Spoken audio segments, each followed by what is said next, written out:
오늘은 우리가 너무나 잘 아는 원죄 교리에 대한 말씀을 드려야 될 것 같습니다.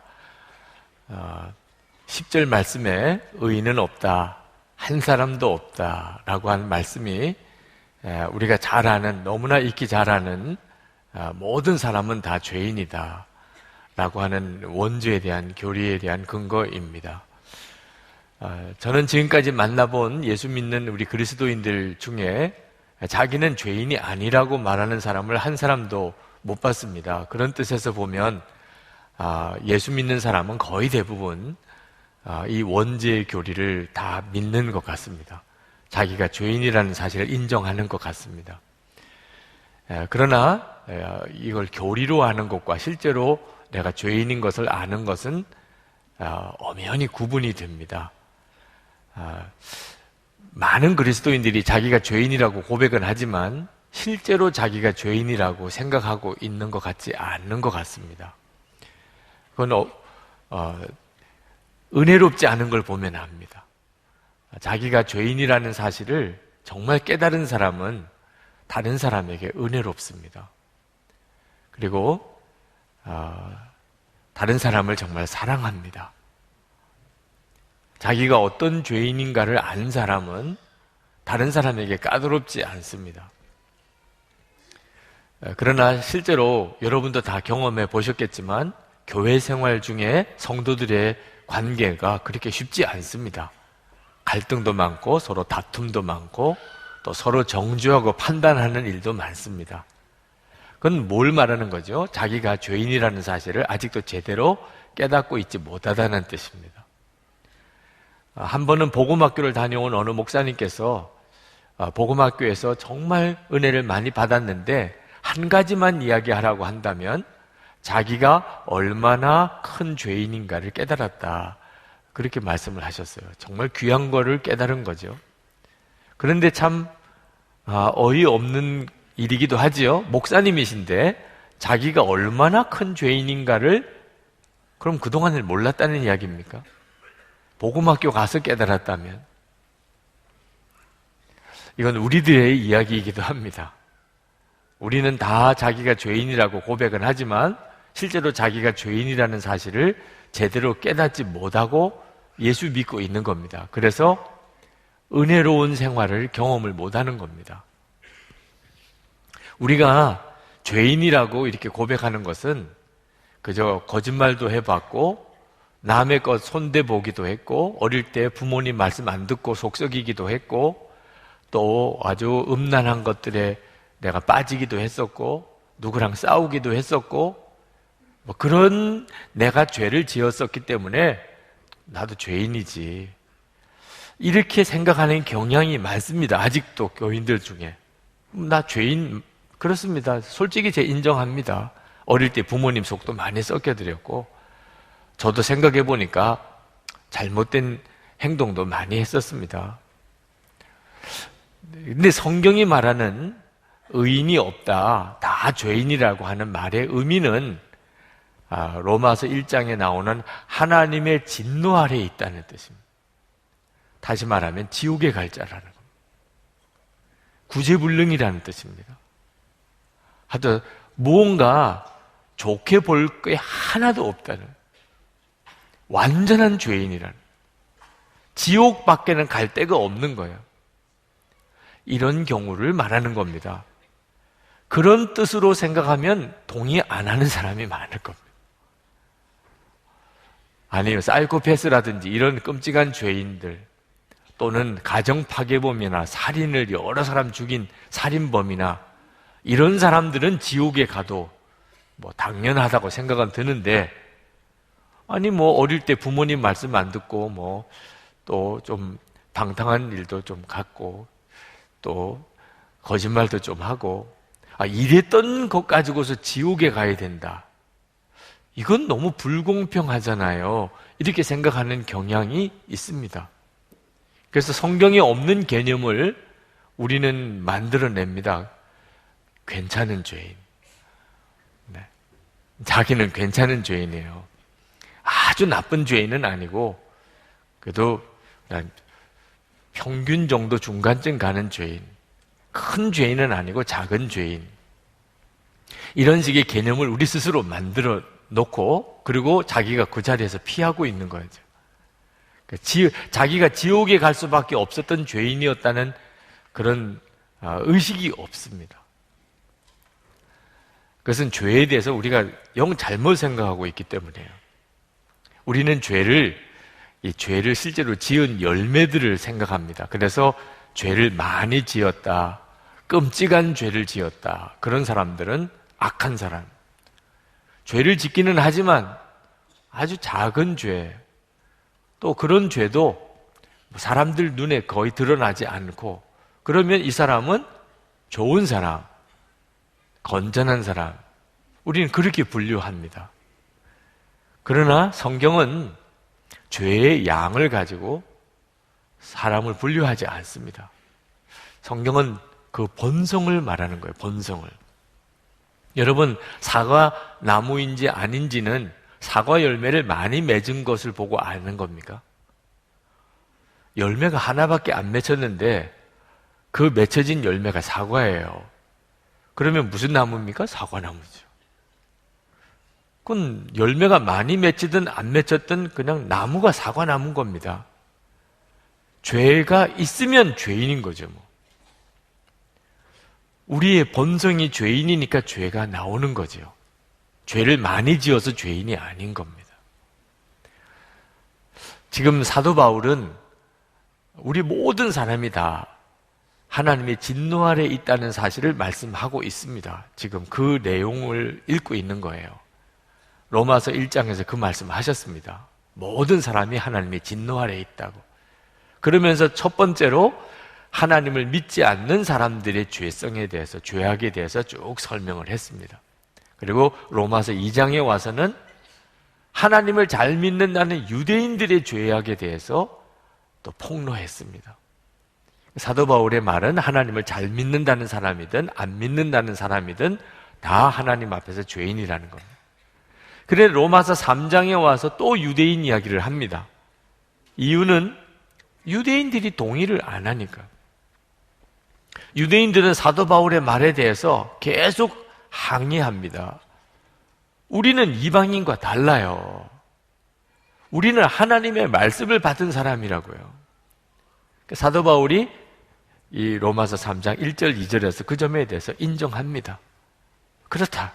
하나님의 말씀을 받은 것은 유대인들의 큰 특권 중에 하나다. 그러나 하나님의 말씀을 받았다고 죄를 안 짓고 의인인 것은 아니라. 우리가 아이가 여럿 있는데 큰아이에게 아빠가 어떤 말을 다른 동생들에게 전해주라고 큰아이를 불러다가 이야기를 했습니다. 그건 큰아이의 특권이죠. 그죠?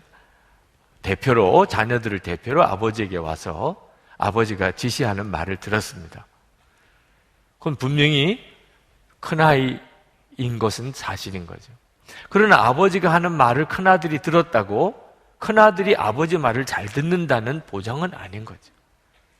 유대인을 하나님이 택하시기는 했지만, 그래서 하나님의 말씀을 맡겼지만 유대인들이 그것 때문에 하나님을 뜻대로 잘 살았다는 증거는 아닌 거죠.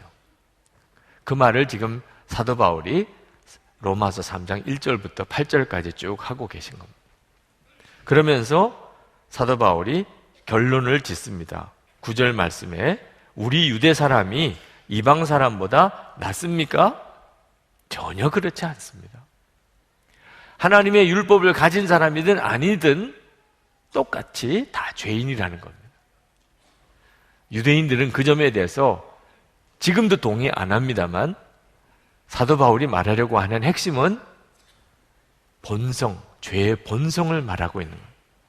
유대인이나 또 이방인이나 본성으로는 모든 인간은 다 지옥에 갈 수밖에 없는 죄인이라는 거예요. 절대로 여러분 죄는요, 율법을 내가 아느냐 모르느냐 또는 율법을 지켰느냐 안 지켰느냐 하는 문제로 따질 문제가 아닙니다. 사람의 본성이 어떠냐 하는 걸 말하는 겁니다. 1995년 10월 7일자 국민일보 칼럼입니다. 스크랩을 해두었었는데 한 20년 전 이야기이긴 합니다만, 거기에 그 칼럼을 쓴 필자가 서울대학병원 특실에 입원해 있는 어떤 지인을 찾아간 그 일을 썼어요. 그분은 외교관이고 이제 대사로 오랫동안 일하시던 이제 연세가 지긋하신 분입니다. 아주 신사 중에 신사죠. 외교관이고 대사였으니 매너가 얼마나 좋았겠어요? 아주 예의 범절이 깍듯한 그런 분이었는데, 그분을 찾아 병실에 들어가는데 그 아내 되는 분이 팔을 낚아채면서 구석에 가서 아주 민망한 이야기를 하세요. 죄송한 이야기이긴 합니다만, 대사님께서 쌍욕을 하시더라도 너무 난감해하지 마시고 양해해 주세요. 그런 이야기를 하시더라고요. 그러면서 그 부인 되시는 분이 아주 난처한 이야기를 하시는데, 평소에 욕이라고는 한 번도 안 해보시고, 60평생 욕이라고는 안 해보고, 누가 욕을 하면 그렇게 민망해하고 싫어하시던 이분이 갑자기 병원에 입원을 하셔서 누가 찾아오든지 간에 입에 담기 힘든 욕을 막 하신다는 거예요. 그래서 옆에서 지켜보는 게 너무너무 아슬아슬하고 너무 죄송하고 손님들에게 너무 미안하고 그렇다는 거죠. 그랬더니 그 옆에 있던 간병인이 하는 이야기가, 자기가 이 대학병원 특실마다 입원해 있는 우리나라 사회에 그래도 꽤 상류층 사회에 사는 사람들, 연세가 지긋하신 분들 간병을 오래 했는데, 이분들이 정신줄을 놓고 난 다음부터 별의별 해괴한 짓을 하는 사람이 많다는 거예요. 이렇게 욕을 하는 거는 아주 양반이라는 거예요. 어떤 사람은 물어 뜯는다는 거예요, 사람. 그러면서 그분이 그 칼럼에다가 썼어요. 사람이라는 다 본성이 똑같은 모양이다. 막 욕을 하고 싶고 누구를 막 물어 뜯고 싶고 그런 본성을 평생 누르고 억제하고 사는 것뿐이지, 그 속에 본성으로 들어가 보면 똑같은 모양이다. 그렇게 썼어요. 여러분, 우리가 겉으로 우리 자신을 이렇게 꾸미고 드러내는 것 가지고 우리 자신을 모릅니다. 하나님은 우리가 얼마나 죄의 열매를 많이 맺고 있는지를 따지고 싶으신 게 아니고 본성을 말씀하고 싶으신 거예요. 우리의 본성을. 오늘도 여러분의 본성을 하나님이 짚고 싶으신 거예요. 11절부터 17절까지 사도 바울은 인간의 죄인됨을 구체적으로 이렇게 언급합니다. 깨닫는 사람도 없고 하나님 찾는 사람도 없고 선한 일 하는 사람은 한 사람도 없다. 그들의 목구멍은 열린 무덤이다. 혀는 사람을 속인다. 입에는 저주와 독설이 가득 찼다. 발은 피 흘리는 일에 빠르며 그들이 가는 길에는 파멸과 비참함이 있다. 그들은 평화의 길을 알지 못한다. 근데 여러분, 이 구절을 가만히 그냥 오늘 와서 처음 읽으시는 분들도 이건 아니잖아, 이런 생각이 드시는 분들도 있으실 거예요. 진짜 하나도 없나? 하나님을 찾는 사람도, 선한 사람도, 다 입에 목구멍은 열린 무덤이고. 정말 그런가? 여러분, 지난 세월 사시는 동안에 선한 사람 한 사람도 못 봤습니까? 참 저 사람은 인격이 고귀해. 이렇게 감동을 받은 사람이 정말 한 사람도 없었습니까? 있었잖아요. 우리 주변에 보면 꽤 괜찮은 사람들도 있잖아요. 그런데 어떻게 사도 바울이 이렇게 단호하게 의인은 한 사람도 없다, 이렇게 말하는 것일까? 사도 바울이 지금 말씀하려고 하는 것은 이렇게 겉으로 꾸며서 나타나는 우리들의 모습이 아니고 본성을 말하는 거예요. 본성을. 18절에 그 말씀을 하고 있는데, 그들의 눈에는 하나님을 두려워하는 빛이 없다. 여기서부터 사람의 죄가 나오는 거예요. 사람이 겉으로는 아무리 선하고 착하고 훌륭한 일을 하는 사람 같이 보여도 그 사람의 눈에 하나님을 두려워하는 빛이 없다는 거예요. 다시 말하면 하나님과의 관계가 끊어진 사람이라는 뜻입니다. 하나님을 알지도 못하니까 하나님을 두려워하지도 않는 거죠. 하나님과의 관계가 끊어진 사람을 지금 말씀하고 있는 거예요. 이것이 바로 죄의 본질입니다. 이것을 우리는 선악과 따먹은 아담과 하와의 죄에서 봅니다. 여러분, 아담과 하와가 선악과 따먹은 것이 원죄라고 말하죠. 네. 모든 인간이 죄인이 된 시작입니다. 근데 여러분 한번 생각해 보세요. 여러분 나름대로 그동안에 여러 가지 죄를 경험하셨을 겁니다. 그렇죠? 사람이 짓는 죄가 여러 가지가 있잖아요. 아주 정말 끔찍하고 악한 죄도 있고, 하얀 거짓말이라고 그러나요? 참, 충분히 이해할 만한 이런 죄도 있고. 근데 선악과 따먹은 것은 어느 정도쯤 죄인이에요? 하나님이 먹지 말라고 한 선악과를 따먹었어요. 이건 어느 정도쯤 들어가는 죄 같아요? 윤리 도덕으로 생각하면 그게 그렇게 큰 죄 같지 않습니다. 여러분, 아버지가 아들에게 이 사탕 먹으면 안 된다 그랬어요. 근데 어느 날 아들이 그 사탕을 먹었어요.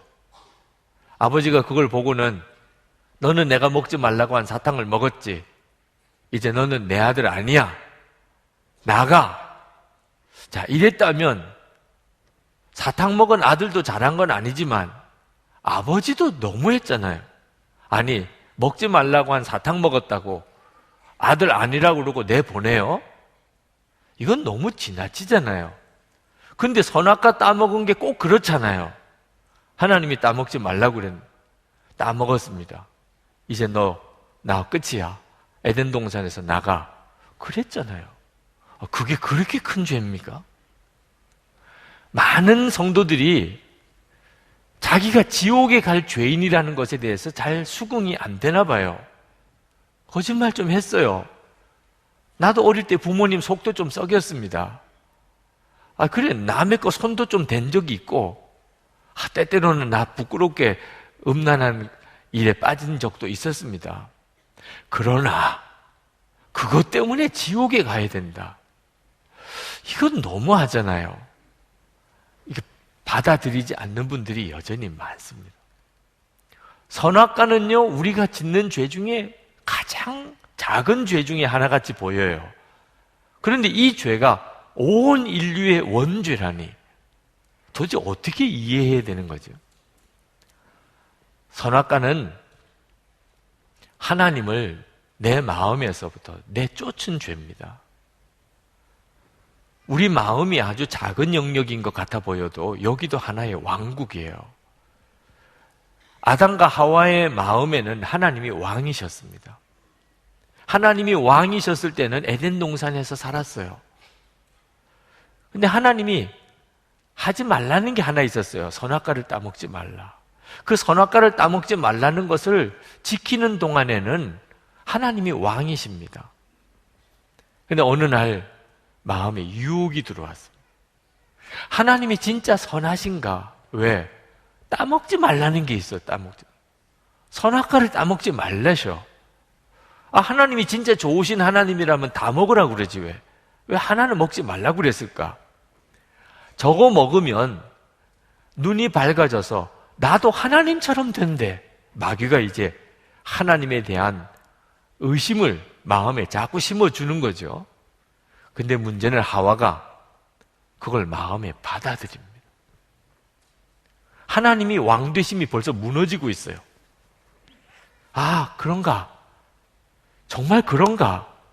그러고 보니까 선악과가 진짜 맛있어 보이는 거예요. 하나님이 왜 저렇게 맛있는 걸 먹지 말라고 그랬을까? 선하시지 않나 봐. 하나님이 내가 하나님처럼 되는 것을 싫어하시나 봐. 별의별 생각을 하면서 마귀가 주는 마음을 품어버려요. 그건 무슨 뜻이냐? 하나님을 내쫓는 거죠. 반역이 일어나는 겁니다. 이제부터 하와에게 하나님은 하나님이 아니세요. 하와 자기가 하나님이에요. 하고 싶으면 해야 되는 거예요. 내가 하고 싶은데 왜 하지 말라고 그러셔? 먹고 싶은데 왜 먹지 말라고 그러셔? 나는 먹을 거야. 그리고 결국은 하와가 선악과를 따먹습니다. 선악과를 따먹는 순간 하나님은 하와에게 하나님이 아니시게 됩니다. 하나님이 마음에서 하나님을 내쫓아 버리십니다. 버린 거죠. 아담이 똑같은 일을 합니다. 아담의 마음에도 똑같이 유혹이 들어옵니다. 하나님은 먹지 말라고 그랬는데 아내가 먹으라는 거예요. 아담도 잠시 갈등이 오지만 하나님을 버립니다. 아내 말을 받아요. 그리고 선악과를 먹습니다.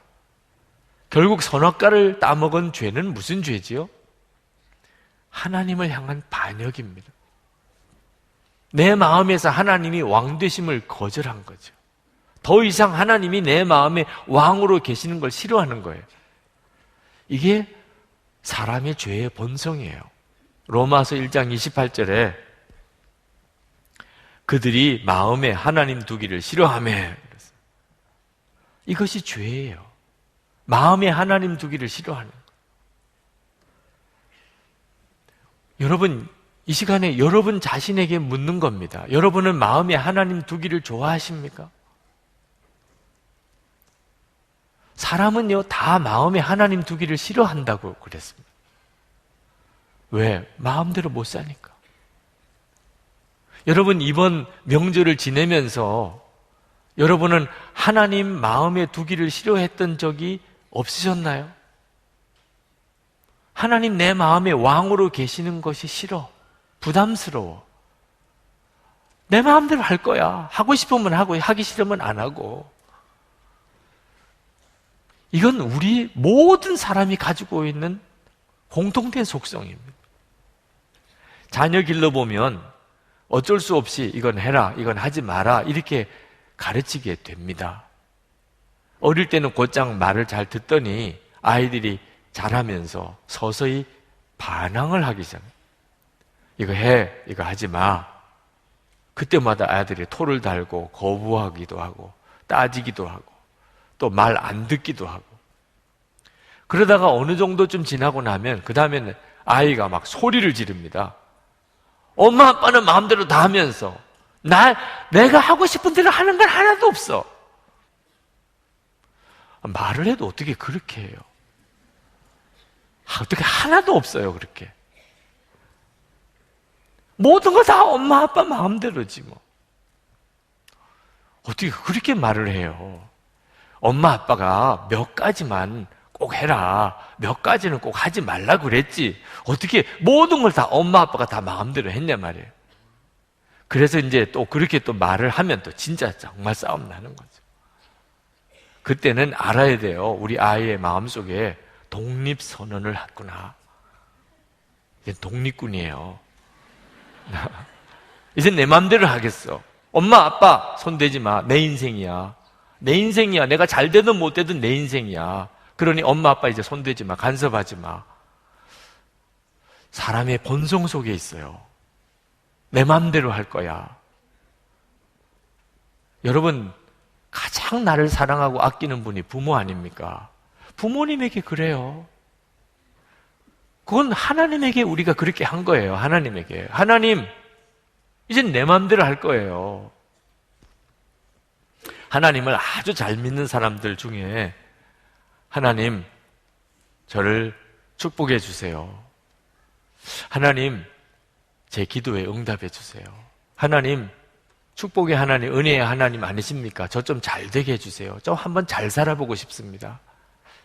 이런 식으로 하나님을 믿고 기도하는 사람들은 아직까지 진짜 하나님 믿은 거 아닙니다. 그는 여전히 하나님과 사이에서 중심은 자기예요. 자기가 생각하는 대로 원하는 대로 안 되면 그는 하나님을 저주하고 하나님 부인하고 떠납니다. 왜? 자기가 하나님이니까. 선악과를 따먹은 죄는 자기가 하나님이 된 것에 대한 선언이에요. 내가 하나님이에요. 이제 내게 있어서 하나님은 나 자신이에요. 마귀가 결국은 그렇게 부추긴 거죠. 이것이 죄의 본성이에요. 이런 사람이 지옥에 가는 거예요. 왜? 하나님과 관계가 끊어져 있으니까. 하나님과 함께 하는 곳은 하나님과의 관계가 바로 된 사람, 하나님이 마음의 왕이 된 사람. 그 사람은 영생을 얻는 거예요. 하나님과 관계가 끊어진 사람은 결국은 갈 데가 지옥밖에 없어요. 열매가 많든 적든, 죄의 열매가 많든 적든 상관없어요. 그는 이미 지옥 갈 자예요. 누가복음 18장에 예수님께서 이 문제에 대해서 한 사건을 통하여 우리에게 정확하게 또 이야기를 해주고 계십니다. 부자 관원인 어떤 청년이 예수님께 와서 어떻게 하면 영생을 얻을 수 있겠습니까? 라고 물었어요. 여러분, 부자요, 관원이요, 청년인데 믿음도 좋아. 꼭 사위 삼으시기 바랍니다. 뭘 더 찾겠어요? 이 세 가지가 다, 네 가지가 다 있는데.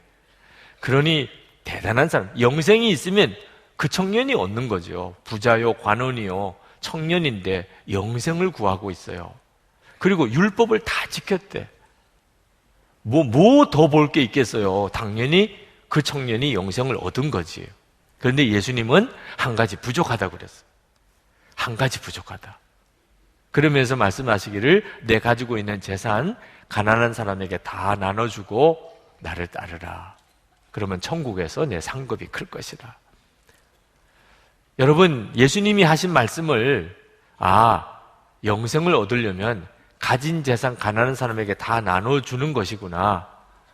아닙니다. 그런 뜻으로 하신 말씀 아닙니다. 영생 얻는 조건을 말씀하시려고 하신 말씀 아닙니다. 예수님께서 말씀하신 핵심은 내 마음의 주인이 누구냐 하는 걸 묻는 거예요. 내가 부자요, 관원이요, 젊지만 하나님의 율법을 잘 지키고 그리고 영생에 대한 갈망도 있지만 물어보고 싶다. 영생을 얻으려고 했으니 물어보고 싶다. 내 마음의 주인이 누구냐? 그래서 주님이 가진 재산 다 가난한 사람에 나눠주고 나를 따라오너라. 예수님이 마음의 주님이신 사람, 하나님이 마음의 왕이 된 사람에게는 아무 문제가 안 돼요. 예수님이 하신 말씀. 그렇습니까? 그러면 가난한 사람에게 내 재산 다 나눠주고 주님 저 따라가겠습니다. 이거 정말 엄청난 축복을 받은 거죠. 가지고 있는 재산 다 나눠주고 영생 얻을 수 있다면 이 사람은 수지 맞은 거예요. 여러분, 우리가 결국은 죽게 될 육신의 생명을 연장하는 일에도 가진 재산 다 씁니다. 빚까지 져요. 수억 원의 빚까지 진다고요. 이 생명 조금 더 연장하기 위해서 병원에다가 그 엄청난 돈 다 치료비, 입원비, 수술비 다 지불하고 그리고 우리 육신의 생명도 연장하려는 게 우리들 아닙니까? 그래서 겨우 몇 년 더 사는 거잖아요. 빚은 엄청나게 지고. 그런데 영생이에요. 육신의 생명도 아니고. 가진 재산 다 가난한 사람에게 나눠주고 영생을 얻을 수 있다면 이건 뭐 수지 맞은 거죠. 그런데 이 부자 청년에게는 그 순간에 온몸이 굳어버리는 것 같았어요. 왜? 마음의 중심에 주인이 돈이었기 때문에. 돈이었어요. 돈이 그 사람의 낙이고 기쁨이고 사는 이유였어요. 그러니까 돈 나눠주라니까 이건 못하겠다는 거예요. 영생을, 그렇게 귀한 영생을 얻으려고 와놓고도 돈하고 영생하고 비교가 돼요? 그런데 이게 비교가 될 정도가 아니고 못하는 거예요. 그리고는 떠나갔어요. 영생을 잃어버리는 한이 있어도 돈은 잃어버릴 수가 없어. 그래서 이 부자 청년이 영생을 못 얻은 겁니다. 왜? 율법을 안 지킨 거 아니잖아요. 어려서부터 율법을 다 지켰대. 율법을 지켜서 사람이 의로워지는 거 아니라는 확실한 증거죠. 사람이 마음에 돈을 주인 삼고 사는 사람도 겉으로는 율법을 잘 지키는 것처럼 살 수 있다. 이거 말씀에서 우리에게 깨우쳐 주시는 거예요. 얼마든지 그렇게 할 수 있어요. 사람이 의지력이 강하고 명예심이 강하고 그러면 속마음은 하나님이 왕이 아니에요. 속마음은 돈이 왕이에요. 그런데도 말씀대로 살고 믿음도 좋고 예배도 잘 드리고 봉사도 잘하고 헌금도 많이 하고 와우, 주변 사람들이 다 저 사람은 믿음이 좋은 사람, 구원받으면 저 사람이 제일 먼저 받을 거예요. 이렇게 말하게 만들 수 있다는 거예요. 그러니 속으면 안 돼요. 여러분이 진짜 천국에 갈 사람인지 지옥에 갈 사람인지는 여러분의 마음이 정말 주님이 왕이시냐고 하는 데 달려 있는 거예요. 얼마든지 겉으로 믿음 좋은 것처럼 꾸밀 수 있다고요. 마음이 하나님이 왕이 아니면서도.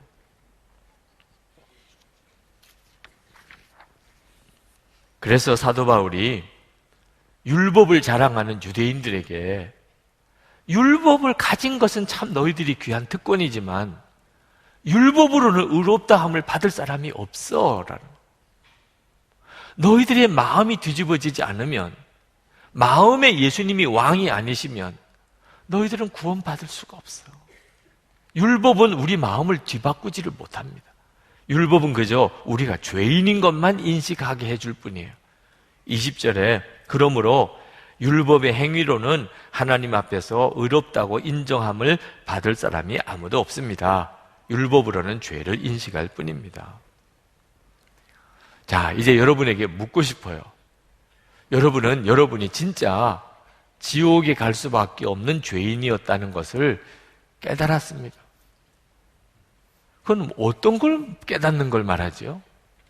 내가 마음으로 하나님을 기뻐하지 않은 사람이었어. 내가 죽고 난 다음에 천국에는 가고 싶었지만 내 마음에 하나님을 왕으로 모시고 살고 싶은 마음은 없었어요. 하나님이 어떤 때는 부담스러웠어요. 하여튼 하기 싫은 것만 하라 그러고 하고 싶은 건 하지 말라 그러고 그러는 하나님. 그런 하나님을 마음의 왕으로 모시고 사는 것은 끔찍한 것이라고 생각했어요. 그건 아주 너무 싫은 삶이었어요. 낙이 없는 삶이었어요. 이렇게 생각했던 사람들, 아주 뿌리 깊은 지옥의 자식이에요. 내가 지옥 갈 사람이었구나. 하나님을 마음에 두기 싫은 것 자체가 지옥이니까. 내가 그런 사람이었구나. 그럼 뭐 딴 사람 확인할 거 없이 본인 자신만 확인하면 됩니다. 아, 내가 그런 사람이었구나. 그런데 하나님이 나를 찾아오신 거예요. 우리 같으면 벌써 그래라, 너 싫으면 너 내버려 두실 수밖에 없는데 하나님은 우리를 사랑하셔서 포기하실 수 없으셔서 우리 죄를 예수님이 대신 십자가에 지시고 그리고 우리 마음에 오셨어요. 계속 두드리세요. 내가 너 마음에 들어가야 된다. 내가 너 마음에 들어가야 너가 영생을 얻어. 그래서 우리가 마음을 열고 주님을 맞아들였잖아요. 그게 영생의 시작이고 구원의 시작입니다. 여러분이 지옥에 갈 수밖에 없는 죄인이었다는 것을 깨닫는 것이 얼마나 큰 은혜인지 모릅니다. 사람들은 다 지옥에 갈 수밖에 없는 자이지만 그걸 몰라요. 자기가 지옥에 갈 수밖에 없는 그런 죄를 짓고 산다는 걸 몰라요. 교양 있는 사람일수록, 많이 배운 사람일수록 더 몰라요. 왜? 죄의 열매가 상대적으로 적다고 생각해요. 나는 사이코패스 같은 저런 사람 아니야. 나는 살인, 무도 그런 사람들 아니야. 나는 가정 파괴범 이런 사람들하고 질적으로 달라. 나는 이건 정말 무서운 착각인 거죠. 차라리 교도소에 있는 사람이 자기가 죄인인 걸 금방 인정해요. 나는 죄인입니다. 근데 수준 높은 사람, 교양이 있는 사람, 많이 배운 사람일수록 자기가 죄인인 걸 인정 안 해요. 마음에 하나님 두기를 싫어하면서도, 하나님과의 관계는 끊어져 있으면서도 교묘하게 사람들 보는 앞에서는 자기가 이런 사람처럼, 혼자 있을 때는 끔찍한 죄를 짓고 살면서도 자기가 지옥 갈 죄인인 것을 몰라요. 이걸 알게 하시는 분은 성령님밖에 없습니다. 근데 그걸 깨달았다면 은혜가 시작이 된 거죠. 여러분이 내가 지옥에 갈 수밖에 없는 죄인이었구나, 이걸 깨달았다면 은혜 생활의 시작이 된 겁니다. 노진준 목사님 저희 교회도 오셨었습니다만 고등학교 때 예수님을 영접하고 아버지를 꼭 전도하고 교회로 모시고 싶었어요. 아버지에게 찾아가서 아버지 교회 가십시다. 아버지가 아주 일거에 거절하셨어요. 나 교회 싫다. 아버지가 교회가 싫다는 말을 하나님이 싫다는 말로 그렇게 느껴졌습니다. 그래서 아버지에게 교회 가야 될 이유를 설명했어요. 아버지는 죄인이에요. 죄인은 지옥에 가요. 예수님 믿어야 죄사함을 받는다고요. 그러니 예수 믿고 교회 가야 됩니다. 그랬더니 그 아버지가 화를 내면서 내가 왜 죄인이냐? 내가 무슨 살인죄를 지었냐? 도둑질을 했냐? 내가 죄가 있다면 너 기르느라고 고생한 죄밖에 없다. 그랬더니 정말 마음에 아버지가 죄를 깨닫지 못하고 있으니 아버지에게 죄를 깨닫게 해드려야 되는 거룩한 사명감이 일어나더래요. 그래서 지금까지 자기가 아는 죄, 자기도 아는 죄, 아버지의 죄, 아버지에게 알려드렸대요. 초등학교 5학년 때 아버지가 술 마시고 와서 나를 이유도 없이 때린 적 있잖아요. 그건 죄 아니에요? 아버지 엄마랑 싸울 때 엄마한테 손찌검한 적 있는 거 내가 봤는데 그것도 죄잖아요. 막 이러면서 아버지가 지은 죄를 조목조목은 알려드리느라고 그날 엄청 혼이 났대요.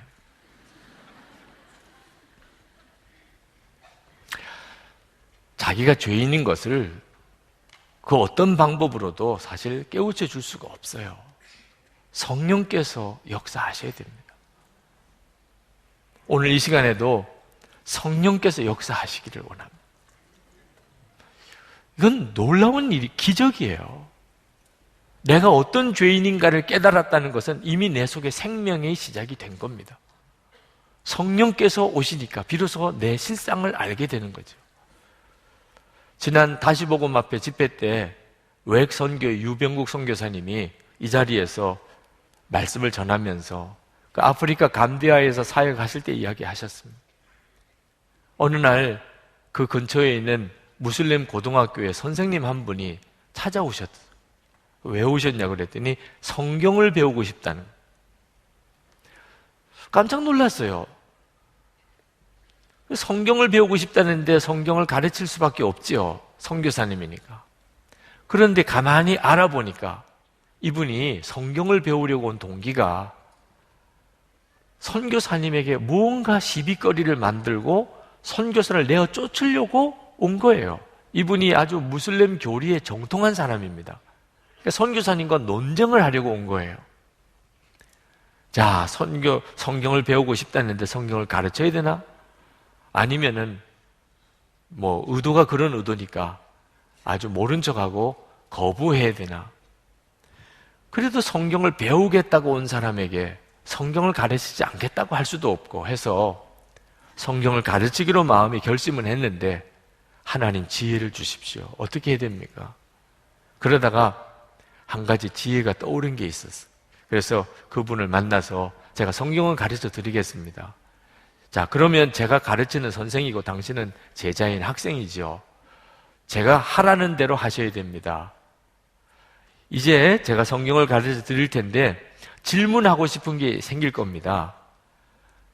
제가 질문하라고 할 때까지는 절대 질문하면 안 됩니다. 그렇게 하시겠습니까? 질문할 시간은 드리겠습니다. 그랬더니 그분이 그렇게 하자. 자기도 학교에서 가르치는 선생이니까 선생님이 하라는 대로 그렇게 하겠다고. 그래서 그때부터 사형리를 가지고 이제 성경을 가르치기 시작을 했어요. 4번 만나기로 약속한 거죠. 첫째 날 사형리를 가르치는데 얼굴이 막 몇 번이고 일그러지는데 말을 하고 싶어 하더래요. 그래서 질문을 해도 되냐? 제가 질문할 시간을 드릴 때까지는 질문하지 마십시오. 그랬더니 막 너무너무 힘들어 하더래요. 2번째 시간에 아주 막 진땀을 흘리더래요. 질문해도 되느냐? 아니요. 질문할 시간 드릴 테니까 가만히 계세요. 세 번째 시간에는 거의 죽을 것 같이 힘들어하더라고요. 자, 이제 마지막 시간에 이제 네 번째 원리를 가르치고 이제 질문을 하게 해드려야 되거든요. 질문할 시간을 주겠다고 그랬으니까 이제는 결국 그날이 오는구나 그렇게 생각하고 제가 이제 다 가르쳐 드렸고 제가 기도로 마무리하고 질문하시기도 합시다.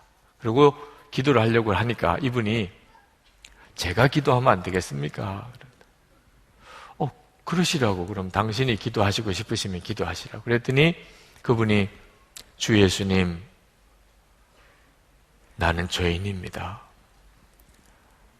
그러면서 그냥 땀을 뻘뻘 흘리면서 자기의 죄를 토해내는 회개의 기도를 그렇게 하시더래요. 기도를 들으면서도 이게 무슨 일인가 싶더래요. 기도가 끝나고 난 다음에 당신이 예수님을 영접했습니까? 라고 물었더니 그랬다는 거예요. 언제 그랬습니까? 당신한테 성경을 배우는 중에 그래. 처음에는 자기가 무슬림 교리로 당신과 시비를 붙어서 당신을 내쫓으려고 그렇게 내가 왔는데 4번 하나님의 말씀을 듣는 중에 내가 죄인인 것을 깨닫고 예수님이 구주이신 것을 내가 알게 됐다. 바로 이 자리에서 간증하신 내용이죠.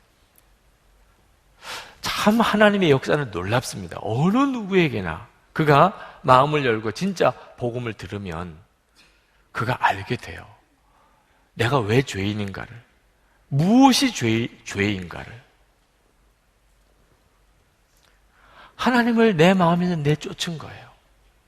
이게 말이 안 되는 일인데 선악과 따먹을 때부터 우리에게 일어난 일입니다.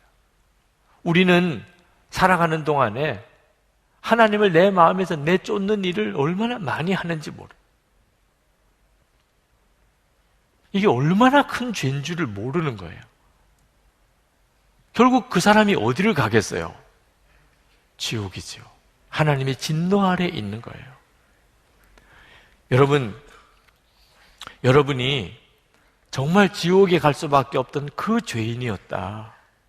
사람들은 나를 다 훌륭하다, 경건하다, 아주 교양 있다, 법 없어도 살 것 같다 말은 해도 내 속에 내 중심은 정말 흉악한 죄인이었다 라는 사실이 깨달아지고 인정된 사람은 그게 고통스러운 일이지만 너무너무 감사할 일이에요. 이제 예수 믿는 진짜 구원의 삶이 시작이 된 거니까. 그래서 마음에 예수님을 영접하는 거예요. 그 갈급함이 예수님을 영접하게 하는 거예요. 예수님을 내 마음에 오시는 주님을 내가 기쁨으로 오세요. 주님, 제 마음에 오세요. 제 마음에 왕이 되어주세요. 예수님이 내 마음에 오시니까 마음이 뒤집어지는 거예요. 하나님 말씀대로 살고 싶어지는 거예요. 마음이 바뀌니까. 율법은 도무지 이 역사를 이룰 수가 없어요. 율법은 내가 율법을 지키고 싶은 마음이 생기게 못 만들어줘요. 내 안에 오신 예수님은 내 속을 뒤집어 놓으셔서 말씀대로 살고 싶어지게 만드는, 이것이 구원받은 자의 삶인 것입니다. 제가 제 죄를 깨달은 날, 정말 지금 생각해도 너무너무 고통스러웠던 그날 밤에 제 안에 일어난 변화는요, 소원이 하나밖에 없는 것. 하나님 앞에 섰을 때 수고했다 내 종아라는 말 한마디 듣는 것. 어떻게 사람의 인생에 소원이 그거밖에 없을 수 있을까? 그런데 그날은 정말 저에게 아무 다른 소원이 없었어요. 그건 기적이죠, 정말. 여러분은 여러분이 정말 지옥에 갈 그런 죄인인 것을 알게 된 게 언제입니까? 이것을 깨닫고 나면 모든 상황이 감사해요. 모든 사람이 다 사랑스럽습니다. 이걸 은혜의 시작이라고 하는, 은혜 생활이 시작이 되는 거예요. 이제부터 모든 상황이 감사하고 모든 사람이 사랑스러워. 소련이 공산주의 체제가 무너지고 이제 개방이 되면서 문을 닫았던 교회들이 문을 열게 된 교회들이 많았습니다. 어느 목사님이 예배당을 다 내부로 정리하고 이제 예배를 드려야 되니까, 근데 바깥에 누가 예배당에 들어오지도 못하고 예배당 문을 두드리는 사람이 있어서 나가봤습니다. 나가봤더니 어느 여자분 네 분이 서 있습니다. 들어오지도 못해 예배당에. 누구시냐고, 왜 오셨냐고 그랬더니 자기들은 거리의 여자, 창녀였다는 거예요. 우리도 예수 믿을 수 있습니까? 그 마음을 이 목사님이 느끼고 그들에게 예수님의 값없는 십자가의 복음을 전하고 예수님을 영접시켰습니다. 예배당 바깥에서. 그리고 그들이 기쁜 마음으로 예배당 안에 들어왔었다고 합니다. 이게 은혜예요. 자기가 죄인인 것을 진짜 깨달은 사람은 다른 사람에게 은혜롭습니다. 어떤 사람에게도 은혜롭습니다. 내가 지옥에 갈 수밖에 없는 죄인이었던 것을 깨달으면 모든 사람에게 은혜롭습니다. 필립 얀시가 세상 어디에서도 얻을 수 없는, 교회만이 줄 수 있는 한 가지, 그게 무엇인가? 라고 질문했는데 그 대답은 은혜예요. 이 세상 어디에서도 줄 수가 없고 오직 교회에서만 줄 수 있는 오직 한 가지가 은혜예요. 왜? 다 지옥에 갈 수밖에 없는 죄인이 구원받은 간증을 가지고 모인 곳이 교회니까. 여러분, 이제 눈을 열어 눈을 뜨셔야 됩니다.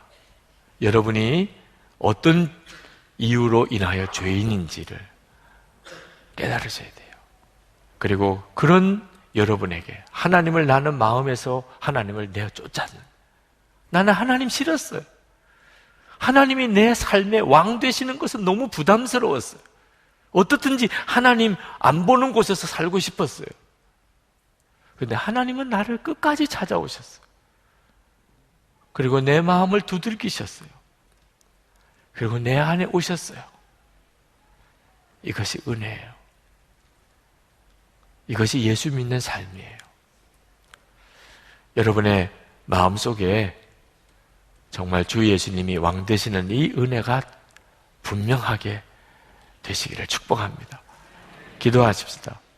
이 시간 우리 간절한 마음으로 하나님께 기도하겠습니다. 하나님, 저는 하나님을 솔직히 부정하고 부인하고 하나님을 솔직히 싫어하고 하나님을 내 마음에서 내어 쫓았던 사람입니다. 수도 없이 선악과를 따먹었던 일이 많았습니다.